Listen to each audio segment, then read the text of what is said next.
And we are live. Let me know if we're streaming live. Waiting for Gnostic Academy. Are you What's serious? that? It says that I'm here we go. Here we go. Now we should be live. It shows that we're linked through YouTube. I can see that you are live on your, I can see it Oh, on my, yeah. It's waiting for Gnostic Academy. are you serious? Hold on 1 second. Sorry, folks. Oh, there you are. Okay, no, we're live. Okay. Are we good? 100%? Okay. Welcome everybody. I'm doing the intro, right? Yes, welcome everybody. Yes. Welcome. Even though this is on his channel, it's really me. So anyway, I'm Marty. I'm Uncle Marty. This is the Gnostic Academy, and we're talking with neighbor here, Topher Gardner. And Topher, if you guys don't know, of course you probably do. He's dome builder, biochar maker, man of many talents, polymathic, father, husband, all around good dude, tinkerer, weirdo, Yeah, Anyway, so anyway, welcome. absolutely. Thanks, man. Thanks for doing this. Oh, I've been looking forward to this conversation for a couple weeks now, Marty. So I'm stoked. Let's get into it. And I have no agenda. And usually I over prepare, but I didn't prepare anything because I figured we'd let this flow. So wherever we want to take it, wherever we want to go, that's cool. I cracked a beer. So it is what it is. So I'm awesome. right there with you, my friend. Cheers. All right. So, Saluji. what do you want to talk about? Where should we start? First off, let's first talk about the domes you're building on your property. You Uh, sold a piece of your property to one of the bears that I met. She's real yes. sweet. And you're building Yeah. 3 domes, not one. It's a very Trinitarian kind of Or thing. Oh, 4? yeah, the Oh, first dome that we popped up is that's a standalone. That is a greenhouse. And that's about 400 square feet worth of greenhouse. It's a domed greenhouse. We got our wiggle wire in on Wednesday. We got I think our actual plastic is here, so we're gonna start to drape it. We got our vault in this week. Mr. Permy Bear, shout out Mr. Permy Bear. He put in the vault this week, and yeah, so we're gonna get her plant space because she's a gardener. She loves gardening, and that was actually her number one priority was to have her greenhouse ready for the winter time. nice. Yeah. It's looking good. Hmm. Everything, I mean, I was over a week ago or something like that, helping dig the hole. Hmm. You guys are already above ground now. You guys already got what, like 4 or 5 of the bags around the walls and everything, right? We are completely finished on the first dome. We went up. It's about 50 inches high, the bags. So that's pretty About high. my height, Yeah. essentially. We're at 50 inches there, and then we're on to the second dome, dome two, which is like the master suite. It's an ensuite, and that's beautiful. We got the full config on Tuesday, so I know exactly where the layout. We're gonna have these big, beautiful paired stained glass windows that are looking northwest and northeast. It's really kind of cool. You'd love it because the domes are based on the phi geometry. It's a pentagon or a pentagram, however you want to look at it. But the way I have to do all the geometries are in sets of 5. Hmm. So if we have 3 door openings, that means that we have 2 other openings that I can have at the base of the dome to create the pentagon. And so she has these, 2.5 feet by 7 feet tall stained glass. So we're going to frame in regular windows and then have the stained glass up against that. Nice. That's awesome, man. Yeah. What, like, how big can you build these? Is there like a limit to how, like, as far as like your circumference is concerned? The biggest one I built was 50 feet, a 50-foot diameter. And we built that for Envision Festival. I believe it was 2014. And so what we did with that, because it was a music festival, it wasn't a permanent install, but it was still huge. So what I did was I tied together half-inch rebar, and then I sent that through 3/4 inch PVC for Schedule 40 PVC, and then we painted that PVC to look like bamboo. And then so at the music festival, it looked like it was this massive bamboo dome, and we put palm fronds on it as like the actual covering. But there's video somewhere of people crawling up it like a jungle gym. You know, at the end of music festivals, people get a little bit nutty. Oh, crazy. Let's just say there were some extracurricular activities going on. And the thing had, and what was cool when you do it that way, a lot of the first ones I built, I did with bamboo, and we would do all Japanese square knots, which I love tying. It's probably the only knot I know how to tie that's worth anything. And so when you tie all those round members with Japanese square knots, and then you get all that tension in the building, it was massively impressive how much weight it could hold. They hung lights in it. They had like a full speaker system hanging from the inside of it. It had no problem holding all that. Yeah, because the one I was helping you with, it's like you guys go, was that like 3 feet down you guys went as far as like Hmm. the where the bags go?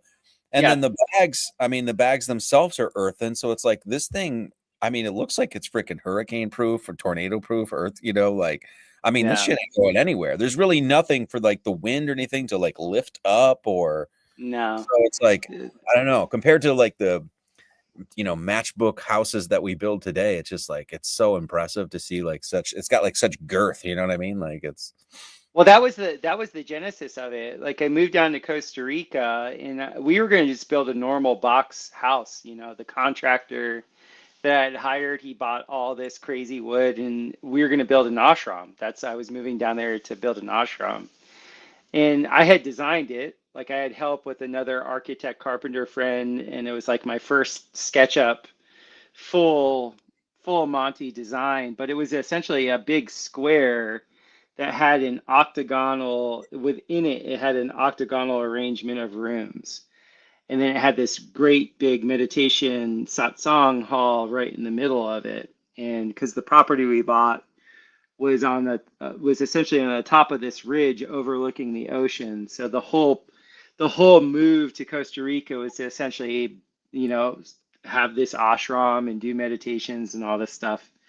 And that fell apart very quickly when we moved down there. And thank God.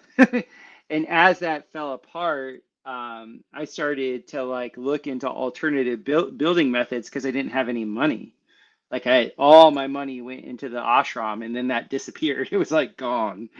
And I was like, oh no, what to do? And my wife and I back then, we were like, we have no money, but we have land and we have time, and I have dedication. Like I can dedicate myself to something. And I had always liked domes. And so she and I went and saw a bunch of these geodesic domes from Pacific. I believe that it was called Pacific Domes. And they told us about a couple in Florida that we went to go see, and they told us about some in Costa Rica. We went to go see them, and they were horrible. And I felt so bad because the dome, like you could build those wooden structures in a non-humid environment, but the second you took all that dry, cedar or pine or whatever it was that they were using, and you move that to the tropics, all the swelling, you know, i- in the don't worry. humidity. Yeah. Yeah, yeah. I mean, all of these things just sprang a leak, and plus they just get so much rain down there. And so it was kind of disheartening. And then I came across Nadira Khalili's Super Adobe domes. And I actually, at the farm I was on, there was an earth bag building book. And I was reading that, and I was like, I got earth. I can make these beehive domes, and that's what you've been seeing when we do those earth bags. That's Mhm. that's that's the system. And I was drawing the domes for my wife and I when one of my massage clients came in, and he was like, "That's exactly what I want." And I was like, "Cool. Send me to school and to learn how to do it, and then I'll build it for you." And he did. He was cool. Awesome guy. And so I got back from Cal Earth, and we started construction, and we finished it that year, and it was like very, very ambitious. Like it was one of the more stressful things I'd ever done in my life, like more stressful than any football thing I ever endeavored, any professional thing, but it worked, and it was like incredible.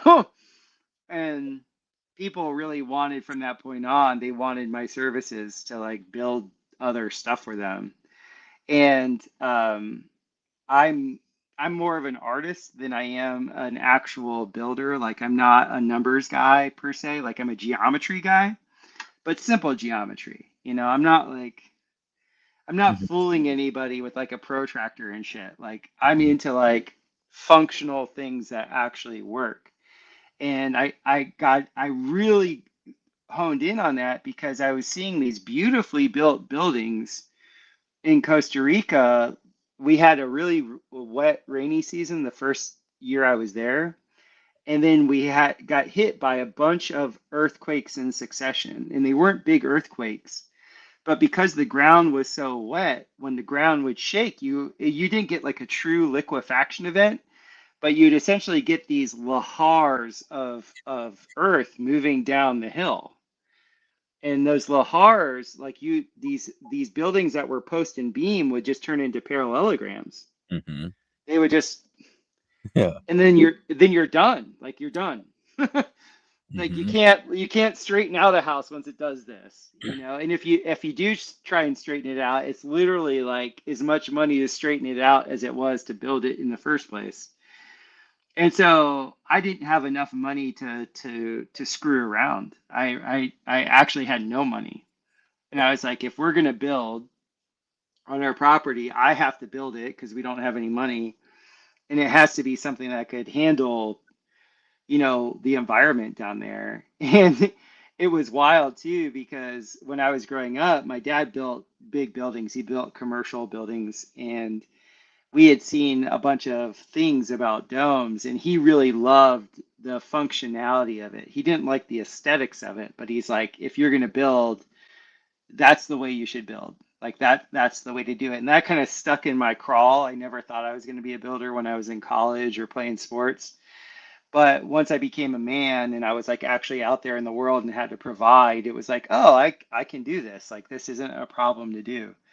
And yeah, so domes have kind of been in my consciousness for a long time, mainly because they can handle so many things that the environment throws at it. When you were in Costa Rica, was there any old world shit? Do you remember? Was there any of that like old world buildings and things? Speaking of Yeah, dome, because and that's guess obviously a consistent thing within the old world, right? well, and guess who had the total lockdown on it, even back when we got there? Take a guess. No, I don't know who. UNESCO. Oh, really? Yeah, UNESCO had made Shocking. the biggest town next to me was called Preso Donde General, or some people called it San Isidro, Saint Isidro. But San Isidro was this really cool little town at the foothills of the Talamanca Mountains, and that was like the highest point before you started heading down to the ocean. And we lived midway between San Isidro and the ocean on the southern Pacific side.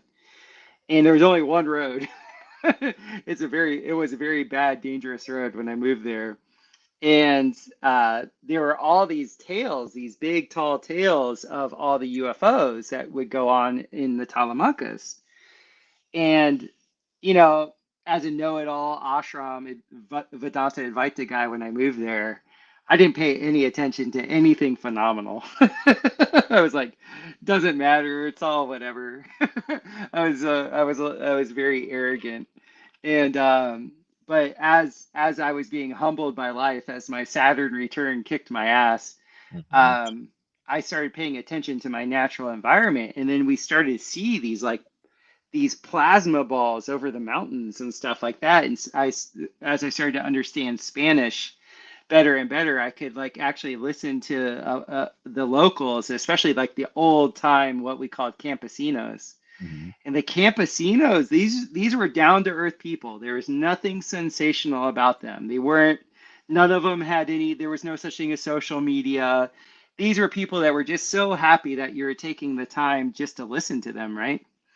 And they would just say, "Oh yeah, pretty much every month at this time of the month, you'll see the lights come over there." And then the orientation of the farm I was on, I was looking over the ocean, and one night it was the first UFO I ever saw, and it was this ball, this yellow ball that came up, and I was trying to meditate. I had these set times of meditation, and it was right after sunset. It was like 7 o'clock in the evening, and I felt this piercing light like hitting my eyes, and I'm very sensitive to light, and I was like, and I thought it was a helicopter because where it was, I knew it was like over the ocean, but I was like it was like hovering, and so I was just annoyed by it. So I just decided to like try and block it out, but it wouldn't let me block it out. So then I walked to the corner of the veranda, and I was looking out, and I was like, I just started to examine it, and I was just internally checking in like what I was registering, and the thing started to like do this like pulse thing, and then it reduced down to nothing, like it like blinked out, and then it got really bright and shot straight up. Oh. And I was like,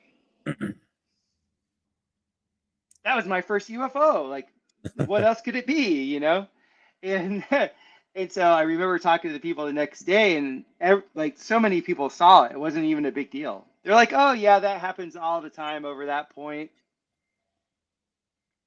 What what do you You're just what do you think it was? Do you think it's just phenomenon in the atmosphere? Do you think it's government, R&D or in that particular point. It was the Earth. It was like a plasma from the Earth.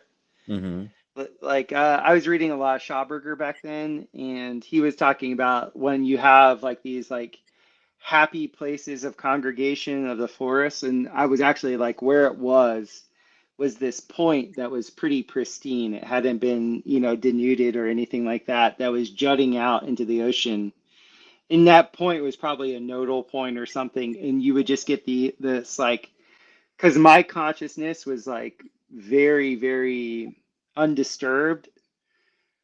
Like I was in a very quiet space when it showed up in my consciousness. Because I think a lot of UFOs have a lot to do with where we are in our own consciousness.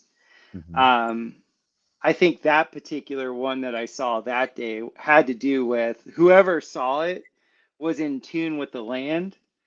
And being in tune with the land, you could kind of just see one of the more electrical expressions of the land. That's what I think it was. Have you ever looked at the night sky with like night vision goggles on before? You ever seen like Yes. what's your experience? Because you look at the night sky, you're like, oh, stars, maybe shooting it, but then you look through night and it's like it seems like there's a lot of shit going on that you don't I I I had never given any credence to the war in heaven until I was in Albuquerque, New Mexico, actually with Dr. Moshe Daniel. We were out there selling the Mojo cells at Tesla Tech, and we kind of got there was a gentleman there that I won't name his name. He was pretty big in the alternative media world for quite a while, but he was trying to put us under his wing, and he took us out with a bunch of his buds, and they had the Gen 2, either Gen 2 or Gen 3 military night vision goggles, and we went outside, and I thought they were playing a joke on me. That's how much activity was going on. yeah, And I was sober. Like some of the guys were smoking some dubs. Nobody was like out of their mind, but like some guys were just like unwinding a little bit with the drink and some dubs. And I was just like, I was like, what is going on? Like I multiple times I would double check, and then I'd look around, I'd turn it around on itself. It it was mind blowing the amount of activity that was up there. hmm And I remember back in the day when it was Google Video before it was YouTube. Do you remember that? oh yeah, yep.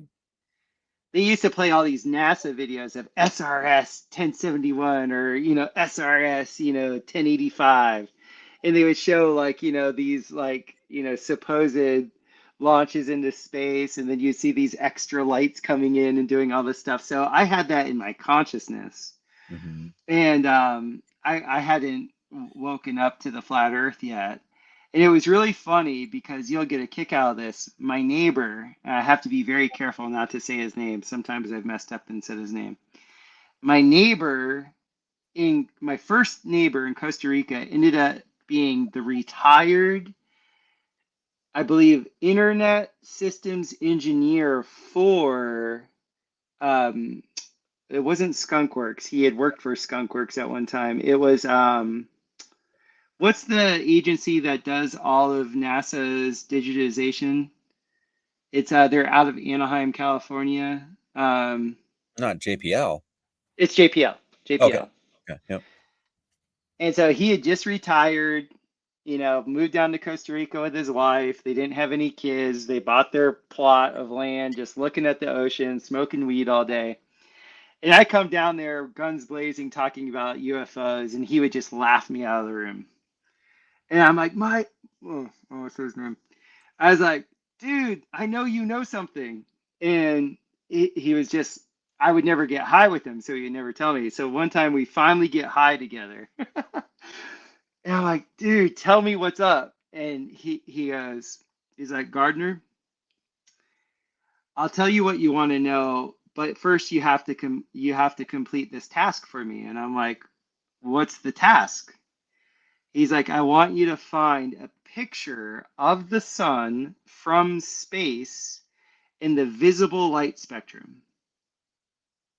Once you find a picture of the sun from space in the visible light spectrum, I'll tell you what you want to know. And then he was kind of giggling and smirking as he said this. And this is like a very dry A-type personality guy, right? This is not somebody that's like personable at all, very nerdy.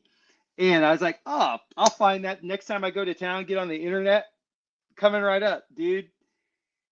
For years, I was searching for a picture of the sun from space in the visible light spectrum. And guess what, guys? There is none. There Mm-hmm. are none. And So was he that was, subtly? Was he subtly trying to like? Okay, yeah, and interesting. then, so check this out. So that I get high with him and I'm telling him my frustration. I'm lamenting to him. I only get to go to town once a week to get on the internet. And he's just smirking. And he's like, he goes, everything that you see from NASA is a cartoon. Everything. He said it dead straight.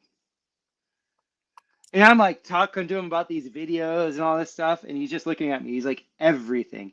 It didn't land because I wanted to believe in the alien shit. Like it Yeah, it literally, didn't.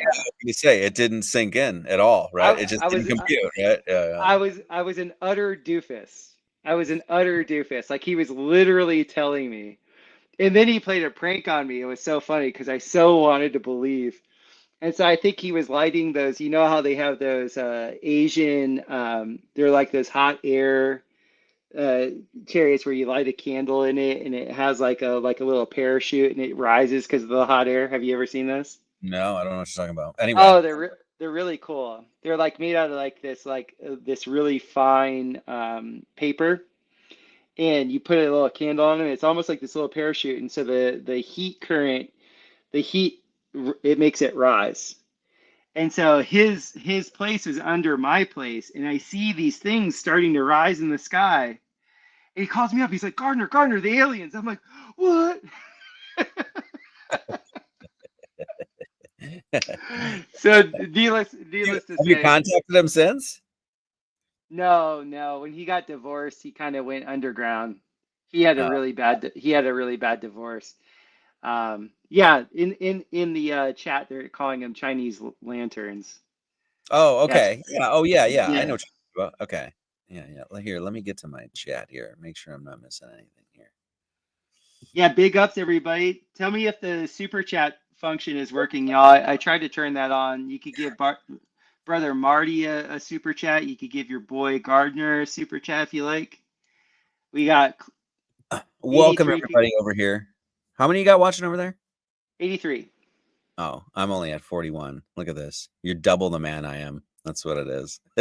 So let me ask you this. Why are you such a fraud? You build domes, but you don't live in one, huh? What's the issue? Yet, Yet. Yet. Negro has to make some money. That's why you got to get Negro, me over. You got to get me over for that free labor, dude. That's what that's right. Negro cleared the lot up there, like it's nice and flat. I'm ready to go. If anybody wants to make a donation, if they want to see what's going on. No, I have to train a crew. Yeah. So my guys in Costa Rica were awesome, but obviously that's they're not here. I need to train some English speakers, and yeah, it's kind of great because right now I have essentially 3 interns, and my goal is to get 2 crews up to snuff where I can run 2 crews independently. And once that gets going, then I can divert energy to building our own place. So we have enough orders at the moment where I'm training guys full time in this, and I feel like my house will be a level of difficulty much higher than what we're doing right now, Mhm. because I'm literally going to put every technological thing that I know how to do into that house. I want that house to literally be the beacon of what you can do on so many different levels.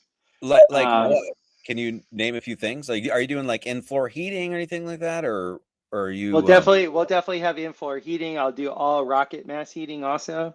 awesome, nice, I had the geometries of it are really awesome. Like I literally have a 9 by 9 by 9 meditation cube right in the middle of the house built out of oak that actually acts as the center joist to, or the center structure to hold all the floor joists that are radially cut oak. Like I'll hmm have full oak rounds that go out from that, so that the square is in the middle of the circle because Ah, the you speaking my language, son. it, dude, it's so cool. Like I'm throwing everything in it from orgone accumulation to EMF shielding with biochar, stucco, from the actual sacred geometry of it to aircrete insulation to both radiant and passive heating. I'm throwing in a tropical greenhouse on the southern facing wall of it, Nice. passive cooling on the north face of the building. Like when I say we're gonna do this, like my wife and I agree, like it should be like the penultimate of all my visions, all my experimentation that I've been doing the last 20 years. It should be the culmination of all that. Like Yeah. we shouldn't compromise in any way. hmm That's Yeah. awesome. So do you miss because Jennifer and I have been missing Hawaii quite a bit lately just because there's just something so unique about it. I mean, it's also has its own problems and issues, as you know, Mhm. but have you been missing Costa Rica at all as far as like nothing? Okay. Not in the slightest. I I was probably there 5 or 6 years too long. I know God kept me there because my wife, the only way my wife and I came together was Costa Rica. Mm, So I had my stronger intention was to meet my wife. And so that kind of kept me in the tropics, but I was itching to get out of the tropics since 2013. I'm from South Florida and I've lived in India. I've lived in the tropics for the majority of my life. And you know me, I'm built like a lumberjack. Like the more I can be out in the cold weather, not like freezing, not like frigid temperatures, like where we live is pretty mild, but overall, like this environment to me is like perfect. Where I was in Costa Rica, I don't think it was as nice as where you were in Hawaii. In mhm. Hawaii, as far as I understand it, when I was there, the trade winds are so plentiful. The trade Yeah. winds are just brilliant. I didn't have that. I lived in a very hot, humid, sticky environment for a very long time, and I am so over it. I gotta say, when we moved to Hawaii, I was like, I don't know if I'm gonna be able to do this because I'm a freaking Wisconsin boy. So I'm used to Right. like 6 months of winter, but yeah, but it's such a unique place. So um what was I gonna ask you? I just had something I was gonna ask you. Oh, when did it start with you as far as like sort of the turnover of your personality and stuff like that, where you started getting into the heavy weirdness stuff, the mystical stuff, the esoteric, the Schauberger, like was it your Saturn return or was this just like a slow roll into getting into because you just are very like multidisciplinary or whatever. Like you have a lot of interest in all of these different areas, which is what makes you really interesting and unique, besides being my neighbor. But Well, I have to say, I was a field goal kicker since I was 12 years old. And if you ask any football player about the kickers, they'll be like, those motherfuckers are weird.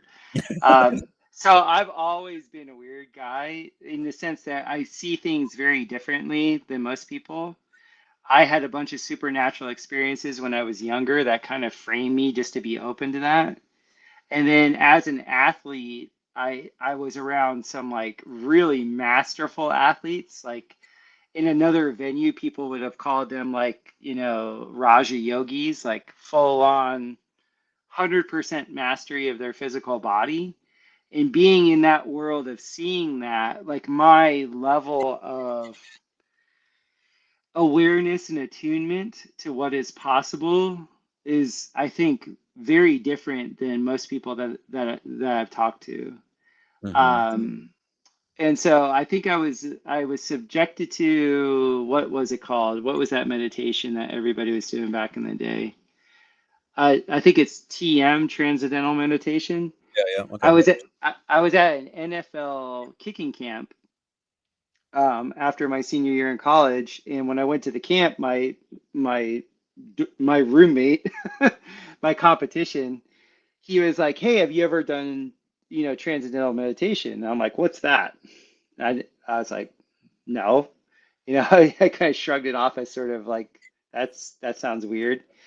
And then he's like, "Oh, well, do you want to try it?" I'm like, "Yeah, whatever, sure." And we did it, and like I was gone. Like I was gone. Like I went through into the astral planes. I was like traveling light speed. And when I came into back into my body, I was hooked. And at the Mhm. same time, I was really despondent with the church because I was a born again Christian my junior year in college because I had this great connection with Jesus. Like I had this full on like love experience with Christ. But the church I was part of was so hypocritical, and I was asking all these questions in my church that my youth pastor really didn't like. Like my youth pastor like kind of shunned me. Well, I shouldn't say kind of. He actually shunned me. Your story And right now is like everybody that attends our church. It's like I really like the Christ thing, but all these churches are full of shit. It's like, anyway, go ahead. yeah, I was telling my football player friends, I'm like, hey, if you guys want to get laid, just go to church. I mean, these girls are like, Just it was itching.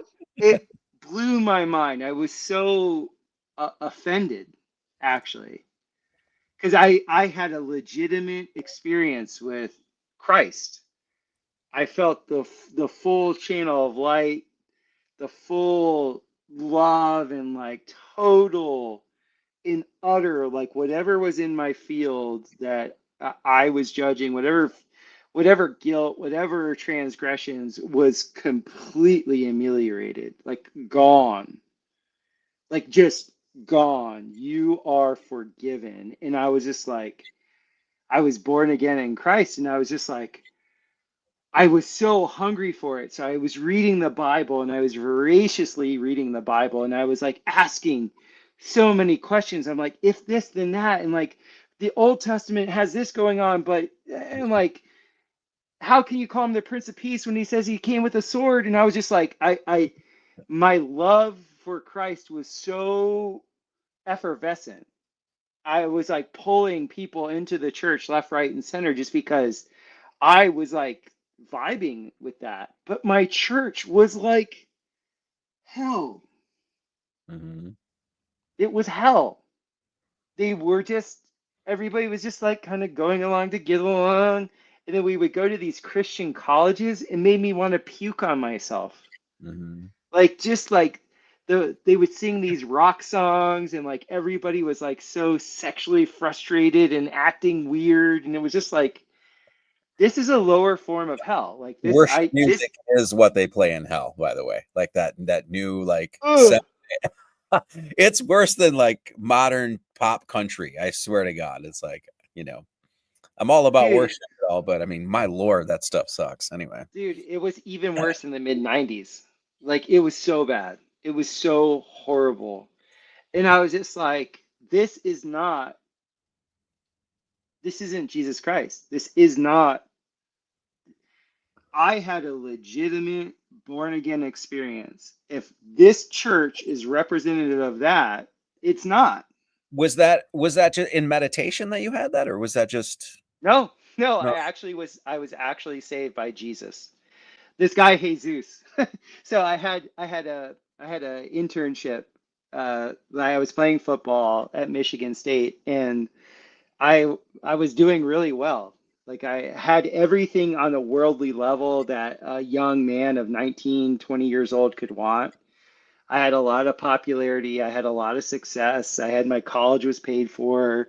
I didn't have any debt. I was a starting player for a big time university. Like I had all the girls because of I was that. going to say girls, so there's got to be in there somewhere. Yeah. I was like flat out. I was doing it for the girls. Like I loved the girls. And yeah. And I was depressed. Like I was like, how could I have all these things? How could I have everything that the world told me I should have? And so it was the summertime, and I took a summer job. It was a cush summer job. It was a football connection that got me this cush summer job. So I was essentially just sitting in this warehouse watching this guy, Jesus, stock all these plumbing fittings. And Jesus was like a 5 foot nothing. Plumber, not a carpenter. Is that what you're telling me? He was Interesting. a plumber. Must be in my translation. Yeah, this The Jesus was a original Greek. plumber. Yeah, anyway. And Jesus was a cool dude. And the thing I was just looking at Jesus every day, and I was like, I'm the white stud here that has all the girls on my jock, and I'm depressed. I look at little Jesus, and he's happy, like he's legitimately happy. Mm-hmm. And so I started talking to him. I'm like, yeah, man, it's like what do you got going on here? Like how's this working for you? And so Jesus started to talk to me about Jesus Christ. He started talking. He's like, man, I was in the dumps, just a few years ago. I was in drugs. I was da da da da da da. And he's like, I gave my life to Christ, and ever since I did that, I'm married. I got 2 kids. I got another on the way, and he was legitimately, because I was asking him. He wasn't selling me. He wasn't like a Bible thumper. Mm-hmm.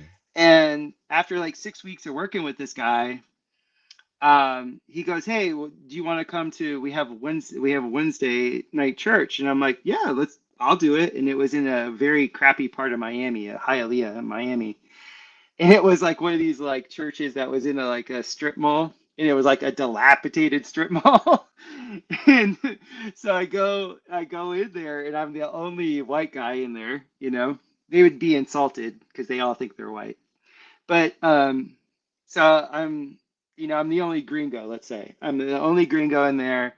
It's all Spanish speaking. And I knew a little bit of Spanish, not much.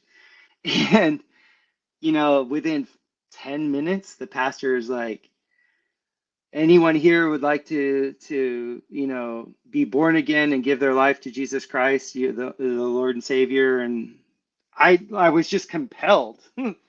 Like there wasn't even any thought. I like jumped up out of my seat, like I had my hand up. And dude, it was like the pastor walked up to me, and it was instantaneous. Like even right now, I can feel like that moment, like just the utter presence of Christ. It was so beautiful, and it was just so complete, and it was so magnificent.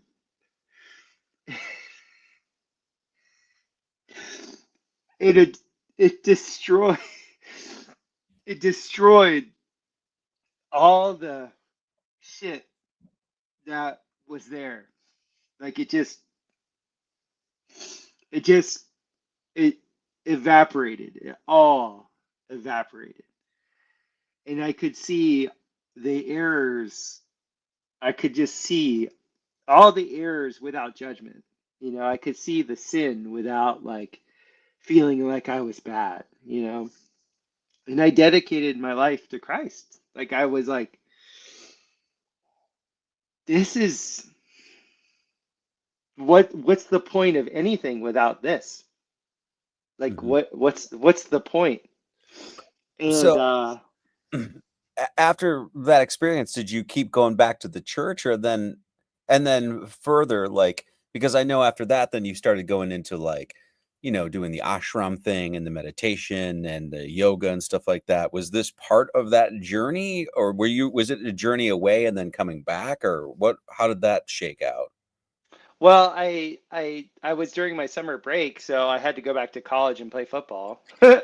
And so I went back up to college and I was a born again up at Michigan State. I wasn't in Miami, so I never went back to that church in Hialeah. Oh, okay. I just found a church that was in Michigan State, and I just put my head down, played football, and went to church and read the Bible and fended off all the church going girls because they were literally rabid and psychopathic. Like it was like wild. I couldn't understand what I was experiencing because of of what I actually experienced relative to sort of what they were indoctrinated into. Hmm. I had found that a lot of them weren't actually being authentic. They were just doing what they thought was right. And so, which hey, fake it till you make it type thing, right? I don't care. But for me, it was very confusing because it wasn't. I have a level of performance and I have a level of expectation in what I do, and I kind of hold other people to that. And I I'm was familiar. just seeing, yeah, You and I are very simpatico when it comes to that. Like, I'm just like, I don't know. I just have a high standard that I like hold people to, and I think too high sometimes. So anyway, I don't mean to stop your flow there. yeah, I agree. I mean, I really like as a man, I think that's part of the role of being a strong man is like you have to hold other men to that level. Hmm. Like I look at all my friends that I actually enjoy being around, and all of them have that. Yeah, yeah, 100%, dude, 100%. Yeah. None of I can't hang out with men that just go along to get along. Drives me nuts. I can't. It's not, I've never been that way, and I won't be that way. Like maybe in like short little spurts, but like when I look at my peer group, they're all professional athletes and utter ass kickers. Like they all kick ass. Hmm. So that's my preference set. So anyway, I got very despondent. You know, it was about a year and a half into that church at Michigan State, and they essentially kicked me out. And it was uh, it was perfect. It was actually perfect because I had a kicking coach from high school that had just gotten into Eastern thought, and he is like, "Hey, you should read a little bit of Chit Nhan Han because he's like a Christian Buddhist." Hmm. And so I started reading, and I grew up. My stepmother was Buddhist. She was from Thailand, and her dad was a renounced monk. He saw her father was a monk until he was 40 years old. He saw her future mother and like gave up his monkhood to be with this woman. So I grew up in my house having like Buddha Pussy's a statues. strong pull. It is, man. It is. And by the way, she was the first of 15 kids. Oh shit. He made up for lost time. The last Yeah. kid they had, he was 70 years old. He was going for it. So I wasn't adverse to Eastern thought at all. Like I had gone to many Thai parades where Buddha was exalted, and I actually liked the Four Noble Truths of Buddha. Like I always kind of resonated with me. And then so I read Chit Nhan Han. I read all four of his books at the time, and I thought they were pretty good. I didn't think anything of it all that much. I just knew I was really mad at the church. And then I had that transcendental meditation thing when I was graduating from college, and I was like, that blew me away. And then I had the same teacher or the same coach that was like, hey, look into Chit Nhan Han. He's like, oh yeah, you can learn all that stuff. You can learn, Raja Yoga and like, become a Siddha.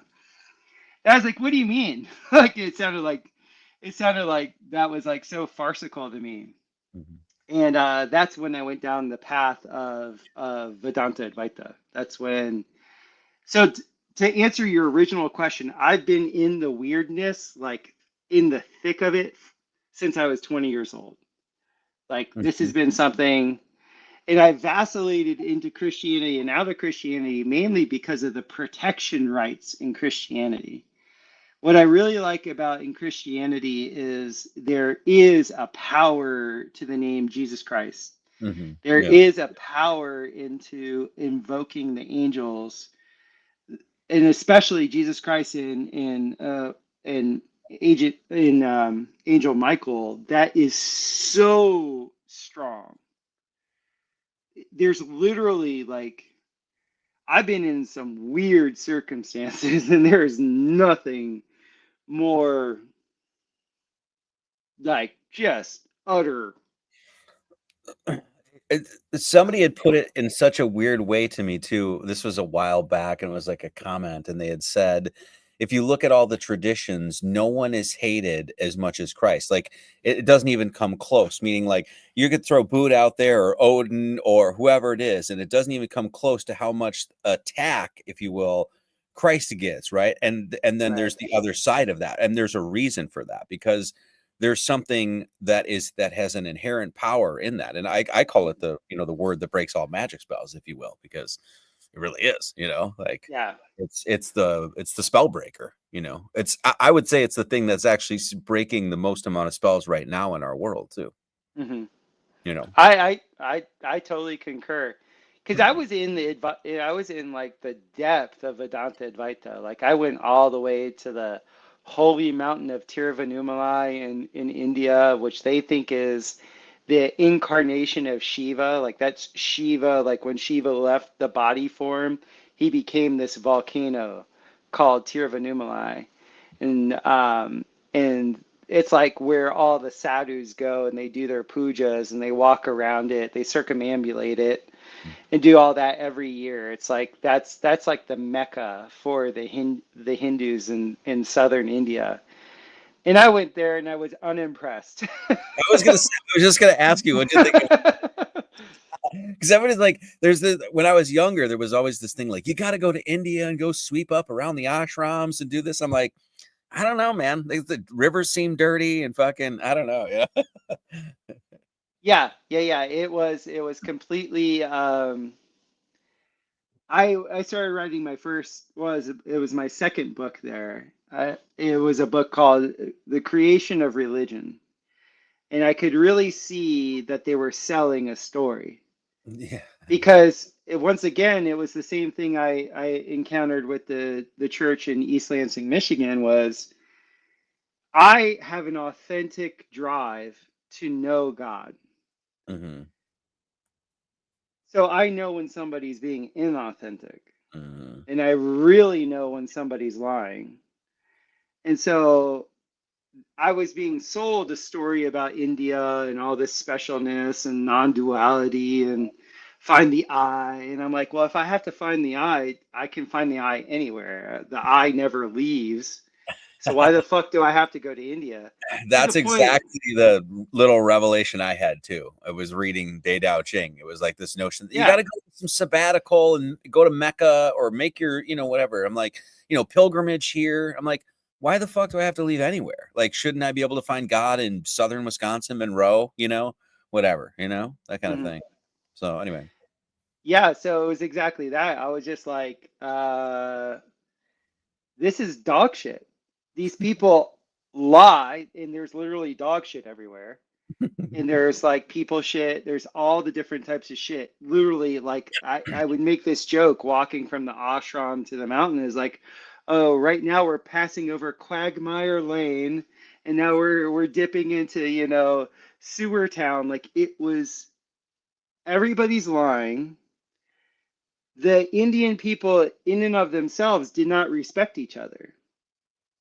So Hmm. a house divided will fall. Yeah. There's nothing spiritual about that.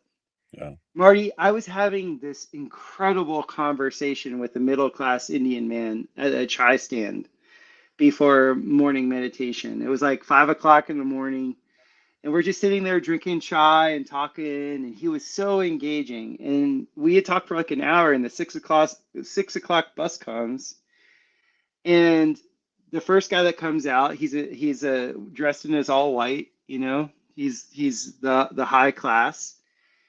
I had just had this great connection and conversation with this man. And this other guy walks right in front of us, then doubles back and looks at the guy. The guy doesn't even say bye to me. He just gets up and walks away. And the other guy sits down and just starts talking to me like I gave a shit. And I was like so insulted. I was like, what is going on? Hmm. Like, I had a genuine connection with this dude, and now this other guy just completely and utterly just chops it and just like that was like the lack of just utter etiquette and utter respect, and that was the Basic core. social skills that are like lost, but you're supposed to be an elevated human being, so you should have all of that sort of like, wrapped up kind of thing. Like you don't have the 101. You can't even do basic social interactions. Yeah. I get what you're saying. So anyway. Yeah, so it was a thing for me. I had to be sold to go there. I paid not a single dime to go there. The ashram took care of all my expenses, because if it was up to me, I wouldn't have gone. Like, I was just like, this isn't for me. I don't like it here. Now, there were certain things I thought was really good for me to experience, in the sense it was the first time I lived outside the United States. So it broke a lot of my conditioning to just like the programming, the social conditioning in the United States. It helped me like really find my own. It was a pause break. That's the best way to say it. And it happened right before my Saturn return.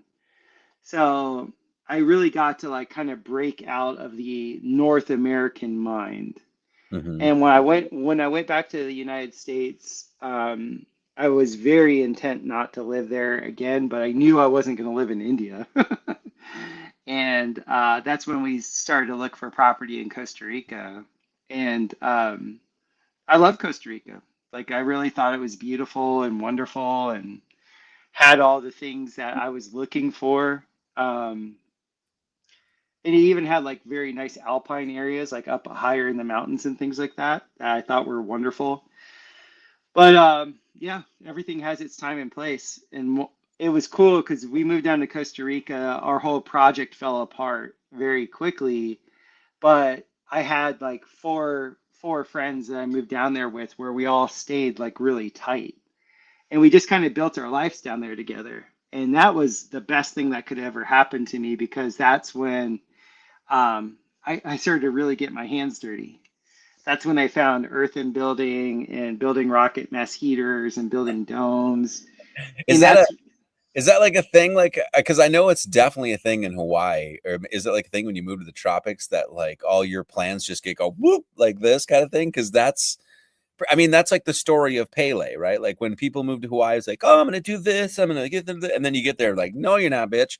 You're gonna lose all your stuff. The job that you thought you had is not gonna be there, and then but it puts you. It's like exactly what I mean. I say it like this: like when we moved there, like all of our plans got shot, but it was exactly what we needed. So, yes. I don't know if Yeah. that's like a tropics thing or what, or island thing. I don't know, but Yeah, we called it the 3-year trial by fire, because it was so obvious. If you made it through your first 3 years, you were going to make it. Most people didn't. The attrition rate was upwards of about 65, 70%. yeah. But we made it. My ex-wife and I, we were both massage therapists. We were both into building with earth. So she and I had that really good synergy. And so we started to get hired to do retreats, and people really liked the fact that we were a couple and we were responsible. So we got really good what is it called? House watching gigs. Because most of the homes down there that are nice, they're uninhabited. And Hmm. so we would get hired. We essentially lived rent free for 3 years, and just went around. And as I was learning my craft of super Adobe, we are both learning the craft of cob building. And so I started building these rocket mass heaters, doing these really cool art installations on these very high-end homes. And then it was just this beautiful, like, I don't know, entree into like the phenomenology of like fibers and textures and things like that with earth building, because earth building, you really have to know what will rot and what will not rot.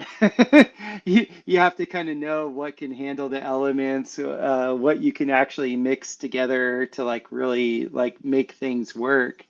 And I got enamored with this thing called Roman cement, because in a lot, I probably read every earth building book that was ever written, and every single one of them kept referencing Roman cement. Roman cement, Roman cement, Roman cement, Roman cement. And it was like nobody knows how to fix anything that is Roman cement. And then this word geopolymer came up. And I was like, huh. And I was reading about like what they think made Roman cement, and they talked about this ash called pozzolanic ash. Well, it just so happened that we live next to volcanoes. So I got the bright idea. And God love my ex parent-in-laws. They were coming into town, and my ex-wife and I, we didn't have a car, and so they were flying into San Jose, so we met them in San Jose, and I was like, hey, let's go up to the Poaz volcano and get some ash. They're like, sure, let's do it.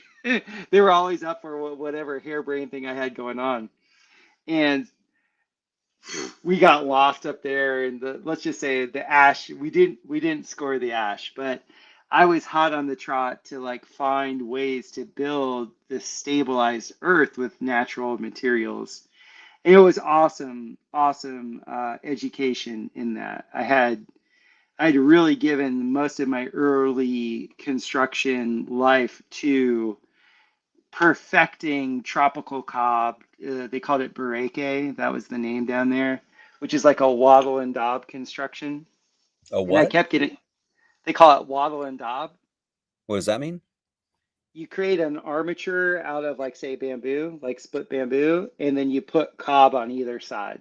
Oh, okay, okay, okay. So you now know I do ferro cement where I use Same thing. metal, and Yeah, yeah, yeah. but this is doing that with earth.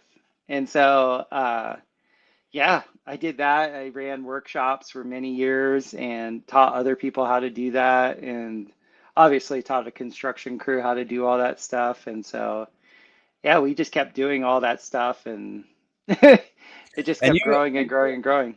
did you ever advertise, or basically you just started doing it and there was, yeah, because there's something about people that do work that don't need to advertise that speaks volumes. You know what I mean? Like they're just, oh, we need you. We know what you're doing. You're doing good shit. So it's good to Yeah. hear. I was kind of like pulled into like the artist fold, and I still consider myself an artist. Hmm. Um, and I was doing this installation, this incredibly ornate, I shouldn't call it ornate because it wasn't ostentatious. It was this beautifully constructed Japanese farmhouse. It was a twin bedroom house. And because it had all this really dark mahogany wood, they wanted really fine white earthen walls to kind of frame out the big timbers of mahogany. And so they hired me to go in there and do these whitewash walls that were essentially a lath wall that we did cob, and then we did a whitewash finish on. So you had that real Japanesey white on dark brown thing going on. And while I was down there, like that was like where Paul Allen of Microsoft lived. That was like where Gene Wilder lived. That was like highfalutin characters lived down there. And we were having a party, like a bunch of us builders were having a party one night, and I met this excellent German bambooista, and he and I really kicked it off. Like we were having a great time, and his art was out of this world. But he's putting in these bamboo installations that cost like $100,000, but would only last a couple years. Mhm. And I was like blown away. I was like, how can you do this? And he's like, I'm an artist. I'm like, but you're building like that's a structure. He's like, yeah, but it's art. Like he goes, don't fool yourself. You're an artist. You're not a builder. You're not here to build boxes. He's like, Topher, you're here to like install living art. That's what you do. And he goes, you should be paid in an honorarium. And I'm like, what's an honorarium? He goes, no artist worth their salt will ever allow their client to be around them when they're building. The honorarium is the person that asks you for the art. They give you the money in the beginning, and you just do your thing. And, the second he said that, I aspired to that. Great. Sign me up. Where the fuck do I say? Money up I was, front. Let me do what I want to do. and that was the thing is like his name was Gerard, and Gerard was the man. Like he was literally like one of the top bamboo people in the world at the time. And so he could do that. And I wasn't at his level by any means. But that was something I aspired to, was to get so good with my craft where it was like it was hands off. Because I'd already built some homes privately for people that really pissed me off because I saw the full vision. I knew exactly what in way it should have been. But they had to like put their own like, shine on it. And I should have been like a contractor and been like, just upselling them the entire time, but I'm not. I'm an artist. So when you fuck with my creation, it pisses me off. It's like, no, you don't see the vision. This is the vision. Like, this is it. Like, it's already done. And so I tell prospective clients, I'm like, you're dealing with an artist. You're not dealing with a contractor. Like, I put my heart and soul into these things. And it's not really up for debate. Like I'll listen to you and I'll work with you and things like that. But like once we figure out the general design and what your needs are, I hands the fuck off. Like go away. And yeah, so it's probably not the best business way to be, but that's just the way I am. But it worked for a while, right? It still works. I Still still have works. more. I have more demand than I can supply. Mm-hmm. Yeah. Well, you might have more demand. We want a dome. How do we knock some people off the list? I can bust some kneecaps. Well, we like the local crew here. Like I have a crew that will travel, and I'll have a local crew. So the local crew will be ready. I'm training Mr. Permies guys. They'll know how to do it. So Yeah. It yeah, seems rather elementary for the most part. Like once you learn everything, it doesn't seem like it's what does it say? Oh, English audience? What is he saying? I don't get that. I don't know what Delling Pod Marty is. I don't know. You're confusing us, individual perspective. Give us a perspective that's not your individual. Tell us anyway. What was going to ask you? Oh, I was going to ask you about maybe you could flesh this out for people because there's a lot of people that don't know about this. But you mentioned several times your Saturn return, and I had no idea. Even though I would studied astrology here and there, that sort of thing, I had no idea what the Saturn return was until I met the old wifey here. And then she was like, "Oh yeah, it's like a thing where you basically you get to the certain age, and next thing you know, your life is starting to change." And then that's almost exactly when I started having more revelations about things, and just the pedal was hitting the metal, and I was starting to really absorb and understand a lot of the material that I was getting into. So that was that time period. So what can you explain that for people that might not know, and then maybe talk a little bit about your 29 and a half years or whatever you want to say? Yeah, Saturn, you see in the Saturn symbology, like when you talk to alchemists and especially older alchemists, Saturn was the outermost, I guess you'd say, sphere of influence energetically. And so the way it shows up in our charts is it takes Saturn about 28 and a half years to come around through your chart. Meaning, if you're a billiard ball space person, they would say its orbit, its elliptical orbit takes 28 and a half years to from wherever it is in your birth chart when you're born, it takes that amount of time for it to return to get back to that point. In our cosmology, the luminaries, especially the wandering stars, their orbits are more involved with an orbit that's rotating around the sun. It's not a circumpolar orbit. So in either model, it takes It's about 20. sorry. I just want to stop there. That's very like what's that guy's name? Tycho Brahe model, right? Yeah. Yeah, Yes. right. So and he was, by the way, for just a little context here, he was one of, like, we could say alchemists, but one of the early guys that was sort of like going against, I don't want to say Kepler, but I know Flood was, I know Michael Mayer, like a lot of these characters were basically like, look, this shit's, we're in the middle of the thing and the sun, that sort of stuff. But Tycho Brahe's model is probably the most accurate one, because that's essentially where the sun is Yeah. going around the earth, but then the planet, or the wandering stars, or whatever you want to say, are circling around the sun as it's doing this. So Precisely. Precisely. anyway, but yeah, sorry, I didn't mean to stop you there, but Oh, no, no worries.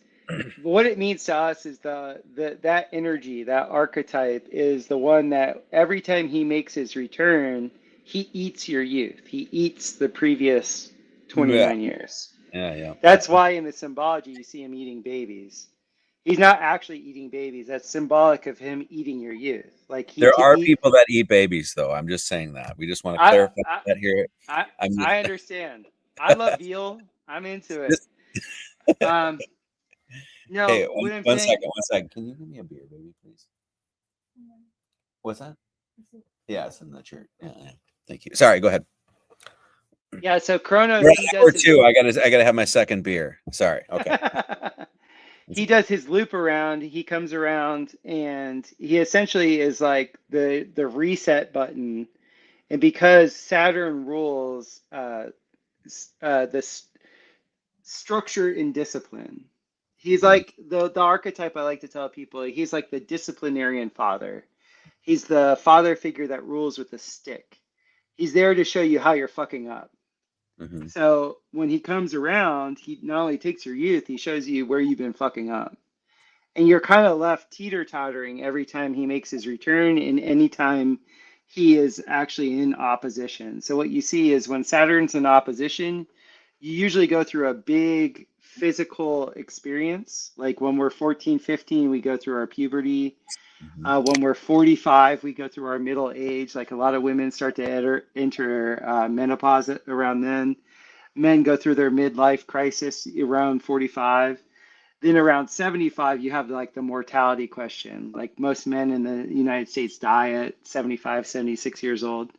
So you have this like that's when Saturn's in opposition because Saturn's a malefic. It's an energy that because it's ruling hard, it's not sitting there and giving you puppy dogs and ice cream. You're always kind of felt like you're teeter tottering when it's either in opposition or in return. You Mm-hmm. you don't feel stable with it because it's literally taking your stability away. That's what it does. And so it's there to see where you stand on your lonesome. That's what I always like to try in people. So you'll always see people make like a huge life decision right around their Saturn return. Like they'll move to another country, they'll get married, they'll like there's always some craziness from that 28 to 30, window. It's like without fail. So that's the way I like to explain Saturn. Mm-hmm. And so, where were you at that age, and what were you doing? I had just gotten back from India and then I had gone straight down to Costa Rica. I was going down to Costa Rica once a month for 11 months until I found our property and bought it and then moved there. That Wow. was my that was my Saturn return. And Wow. by the end of my Saturn return, the ashram had dissolved. So Really? literally everything I put all my eggs in that basket, like all of them. And it Wow. was it was gone. When Chrono said bye bye, I was left like, what the fuck? And by the way, I knew nothing about that back then. I had no idea. Yeah. Yeah. Yeah. Oh, my wife says I also got my. Oh, this is totally interesting story for people that want a little reference here. This is my wife. She got her astro chart read for the first time in the very day of my Saturn's return. So the crazy story. The woman that ended up marrying us, she lived with her. What? Right? You lived with Bonnie? Yeah. Yeah, essentially in the same house, whatever. But and she had found out that she was doing astrology, and she was like, oh, that's interesting, I want my chart read, that sort of thing. So the day she goes in to get her chart read was the day of her Saturn return, and that is the woman that ended up marrying her and I. Hmm. That's Yeah, awesome. she just said that they actually had to reschedule, and then when they rescheduled, it was that day. So it was like total crazy sync, and just amazing. So anyway, great story. That, So that's wonderful. That's awesome. my second Saturn return happened during COVID. Interesting thing about that little number weirdo shit here, but 29 and a half when you do 2 revolutions is 59. And that's a really important number. That's the number of beads in the rosary. That's the number of Jesus Christ, alchemical wedding, all of that sort of stuff. So a lot of interesting stuff happening there. Yeah. Okay. This is what I want to ask you about. Speaking of astrology, when I just did this not for kids only sort of series or whatever, where I was going over a lot of Hmm. these foundational fundamental stuff, and one of the things we talked about was astrology, and I'd sent you Gary Goldschneider and Juice Elfer's book, Yeah. Secret Language of Birthdays. I was like, hey, what do you think about this? And you had told me that, oh yeah, shit, I know about that. I've Hmm. been into that stuff for a long time. So when did you get into astrology and started learning about that sort of stuff, and what was the thing that triggered you into it? Because when growing up, even Wisconsin and things like that, and shit kicking, beer drinking, skirt chasing, guitar playing kid, like the idea you'd get into astrology is kind of like, were you a fag? But Yeah. for me it was like I had no choice, because it was like, Jesus, this just makes so much sense. And one of the things was this book. So Hmm. what got you into that? My mom had my stars read in 1976 when I was born, like a week after I was born, and she had it recorded. And the astrologer said, play it for your son on his 20th birthday. And so it That's it, wicked it cool. happened. Yeah, and it Yeah. was really cool because I ended up surprising my mom on my 20th birthday because, like I said, I was up in Michigan State and I'm a Florida boy. And so I decided to surprise my mom and I flew home for spring break, and my birthday happened to be over spring break that year. And I said totally surprised her. So we had this great celebration and she was just so excited to have me home. And at the end of the night, she remembered that, oh, I have this recording of your chart. And I was like, I'm a big bad football player. And at that time, I was a born again Christian. So I was like, whatever. And so she started playing it. And this man was describing me to a T, Mhm. like mind blowingly accurate. Only stuff I knew, to the point where my parents didn't think it was all that accurate. But he was describing things about me that only I would know. They wouldn't know that because they just knew my persona. They knew that I was a successful football player, blah blah blah blah. He was like naming the women that I was with. He's like, "Oh yeah, your son is going to be in a relationship, a very strong relationship with with a lioness, but his heart is hooked to a Gemini." And that was exactly what I was going through. I was dating a Leo and like I was in love with my ex-girlfriend who was a Gemini. And he like all these things. And like and it was an 8 track. Like they recorded it in 1976. Like my mom had to bust out the 8 track player to play that. And it was just like I was like, this is undeniable. Like I it blew my mind on so many levels. It humbled me to the core where I was just like, this is undeniable. Like I That's can't. the right word too, humble, because it's like because I was the same sort of thing when I read, at least in that book, and then you just saw every. I was like, what the like what, like how is this so damn accurate, And then it was like this sort of unfurling, because it was just like, okay, maybe I got to rethink things. Maybe I need to do a little bit more research. So anyway, Yeah, and at the time I was a born again Christian, so they were telling me I was of the devil if I looked at the astrology, but I was like, okay, how is that? But how does this work? Like, I'm a nuts and bolts guy. I was Mhm. wait a minute, like, how does this actually work? And because I believed in all the programming, like, the sun's 93 million miles away, I'm just trying to figure out the mechanics of Yeah. like, wait a minute. Light takes how long to get to us? I'm told like half the stars I see in the sky are dead, but yet this is like predicting something 20 years in the future that is like more accurate than like none. There were too many contradictions in my conditioning for it to make any sense. And then I found when I was in the ashram, I was being made fun of a lot because I was into astrology. And especially the guru did not like it. And the guru would make a joke out of it. And he wasn't like attacking me, but kind of in a way. And I could tell that there was something like, I just knew in my own experience, I'm like, this really works. And then when I moved to Costa Rica and started getting into building orgone accumulators and things like that, I came across real alchemists. Like I had in my consciousness people that were doing alchemy at a very high level, and all of them were aware of the sky. Hmm. But they weren't aware of the sky in the way like a horoscope says it. They were talking about rulerships and epics and like all this terminology that is not standard terminology. And I endeavored to learn it. So I took a course it was called Celestics at the time from John Lamb Lash, and you probably know that name. Yep. He's a very prolific, um, I guess you would say, describer of what he calls the Sophianic vision of Gnosticism. But he taught a course on how to do real sky astrology, which I really appreciated. I took that in 2010, and I did the continuing studies course with that till I tried to go see him in Spain in 2014. That fell apart. Thank God.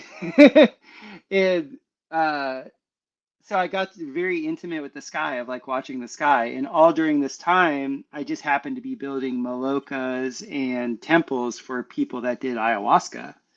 So I would end up be up a lot of nights, like fully tripping on DMT, looking at the night sky and being interactive with the sky while being in the study and while building buildings that would actually accentuate these things. And I will say, one of the really cool things I did experience in India was I went to this ancient temple that had the 13 dakinis.